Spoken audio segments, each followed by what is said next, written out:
From Studio 3 at Buzz TV, it's The Horse's Mouth with Tom McManus.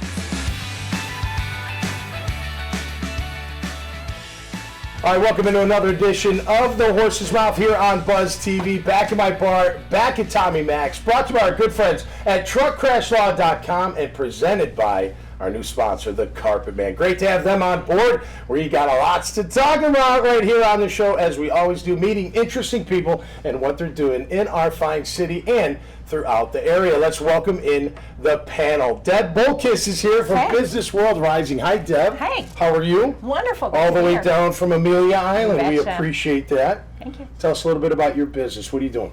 Well, I'm an author and a public speaker these days. All right, good for you. How long you been doing that for? Oh, I just published my 4th book. I started doing the research about 10 years ago, but the last 4 years, it's been a book a year. What are the books about? Are they fiction, nonfiction? What are we talking? Well, I guess you could call them fiction. They're leadership books, which is really nonfiction. Yeah, right. Yeah. And it's about how to make a great workplace environment. Ooh. And my last 2 are focused on women to help accelerate advancement for women to senior leadership. Fantastic. Great to have you on. We'll be back, of course. No doubt about it. Clint Canupp is here. Hey, Clint, how are you? Nice to meet you. From Ascension St. Vincent, just over the bridge in Riverside. That's it. What are you doing over there? What a great hospital, by the way. Great, yes, iconic here in Jacksonville, for sure. Yes, sir. What are you doing with them? I manage the patient transportation department. Okay. I got about 30 guys and girls that move patients around the hospital and get our exercise in, get our steps in. I bet you do. Yes, sir. I bet. Where's your watch? You counting the steps? Is it in there? Oh no, sir. This is old school. 10,000 is the key, right? Right. Yeah. So how many people are you managing over there? About 30, give or take. Okay. So yeah, that must keep you busy. yes, sir. Juggle a lot of very organized, don't you? Yes, sir. Yeah, yes, sir. That would be bad for Great me. group of people, though. You they do a enjoy great working job. there? Yes, sir. That's more than half the battle. You got to like what you do. For sure. Yes, Right? sir. It's All right. fulfilling. Great to have you on Thank the you very show. much. Tyler Summers, John Greener here from Operation Barnabas. Hey, fellas, Yes, welcome sir. back. Yes, sir. How's it going? It's going great. Taking over the Yes, sir. the lead job, of course. Raylan Heck has been here Yes, sir. On the show, but congrats. And what's the latest? The latest is we're still doing the same thing. We're helping vets and first responders, Cool. trying to just be able to be in their life. We've implemented a few new things, just kind of working with the hotels and the community, being able to be available and work in faith, action, and encouragement. Awesome. And how many veterans are a part of the operation? So right now we have about 7 veterans that are a part of it, but we have, so to date we've helped 155 veterans come off the streets. We've donated 20 different vehicles to veterans, probably 300 some jobs that we've applied to them, and then we had an operating budget since 2017. We've grassrooted $600,000 that we've been able to pour into veterans. Awesome. That's Yes, sir. fantastic. They need our help. 100%. You guys need our help. Yes, Thank sir. you for your service, of Yes, course. But without a doubt, John, what's your role with Operation Barnabas, man? What do you? So I'm the co-founder. Yep. One of my best friends and I, OC Trey Fagan, Marine Recon Sniper, Yes.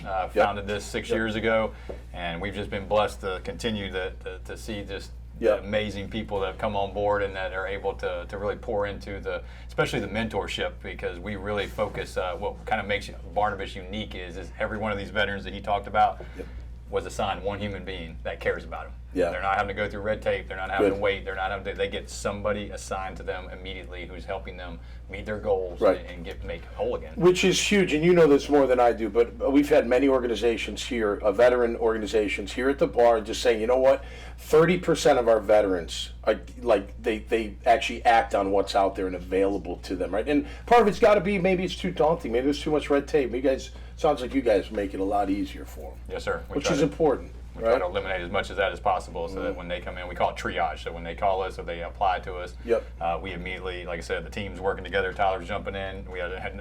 Jordan was working today for us, doing some crazy stuff. Nice. And it's just amazing watching the team come together and act quickly. Well, whoever the new mayor is, take care of our veterans. That's number one, and all of our homeless too, right? Yes, no sir. doubt about it. All right, here's a question for the panel. We'll start with Deb. So you got to be inspired doing what you're doing, You bet. right? You wake up every day, you got to be inspired. So what inspires you to do what you do as good as you can do it? What gets you moving every day?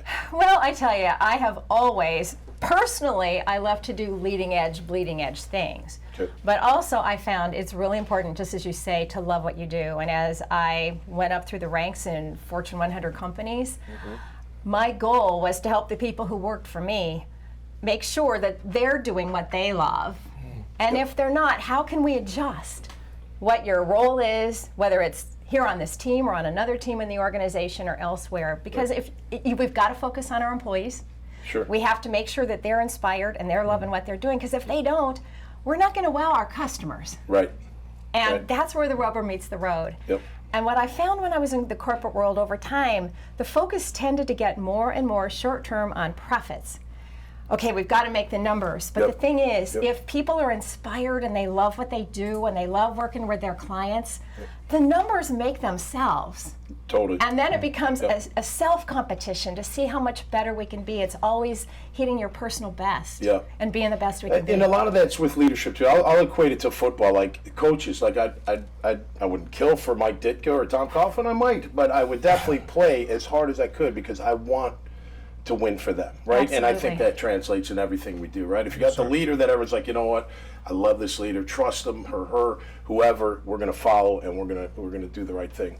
Absolutely. Absolutely. That's how I found the people that I wrote my first book with. Yeah. And I found people who said, oh my gosh, you've got to meet my boss. I work with the best boss. Yeah, I yeah, never want to right, work for anyone right, else. And that's what it's Yeah. about. Hey, it happens in the NFL. Come play for Doug Peterson. Everyone loves him, right? That definitely helps. Clint, I got to think, like every day, I don't want to like sound like it, it's Groundhog Day, but I mean, you're waking up and you're dealing with the patients, right? Yes, and managing the team. How do you stay inspired? Like, what inspires you to be great at what you do? Really just, personally, I try and just empathize with people. Like I know that sometimes this may be their first hospitalization. This may be a scary experience, and I just really try and put myself in their shoes and just try and give them the best experience, a positive experience that I can. Yeah. And my team also, I try and lead by example and try and they know me from whenever I was in the trenches with them, and so to speak. And now that I'm leading the department and all, like they know I'm always there for them. And just trying to be an effective, personable leader and just being there for them. And, of course, just taking care of our patients, giving them the best experience they can. Yep. Empathy, integrity, and accountability are three things we always talk about. Keeping them soothed, right? Yes, you don't want that heart rate up too high. Genuine leadership is the key, right? It's not an act, it's who you are. That's Exactly. the way I look Yes, at sir. it. Great to have you on the show. Thanks so much. for being. Yes, sir. How about you fellas? I know what inspires you, but tell the audience, man. Obviously, you're changing lives for people that went and served our country. So for me, what's an inspiration is the relationship. Being able to have a relationship, one-on-one relationship. So we believe the relationship with God, we're able to have a relationship with people, and He tells us to do that. And that's the thing is we're able to create that mentorship, mentee relationship, and then we're able to actually get down to the bottom. It's not like, hey, we know you missed a car payment, and that's what people want to say, like, okay, you missed a payment or you missed this, and then you became homeless. No, there's way more in depth to that. No doubt. So I can't say to you right now, like I just met you, I can't say, hey, tell me your deepest, darkest secret. Right. You're gonna be like, bro, we're on camera. Right. Right? So Not right now. what I can do is if we build relationships, say me and you start meeting, we start working through life together, doing the things that you actually need and I actually need, and we start building that relationship, then we're able to get down to the meat and potatoes of like, hey, I do have a mental health problem. Hey, I do have a problem that I've dealt with for my whole life. Right. And so then we can outsource them to the resources that we're able to do.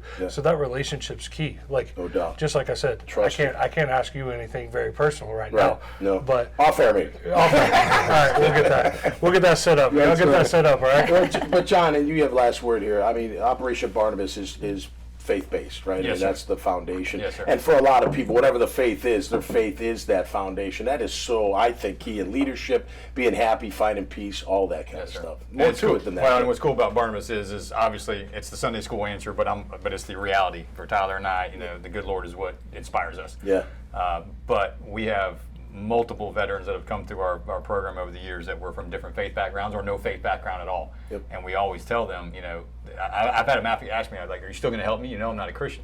Yes, we're still going to help you. yeah. It's not a bait and switch. That's right. We're here to help. Yep. And he said it best. I was working with our web designer yesterday. We're having our big boy website built. And she said, if you had to summarize, Barnabas, if you had to summarize a theme for this website, what would it be? And I said, community.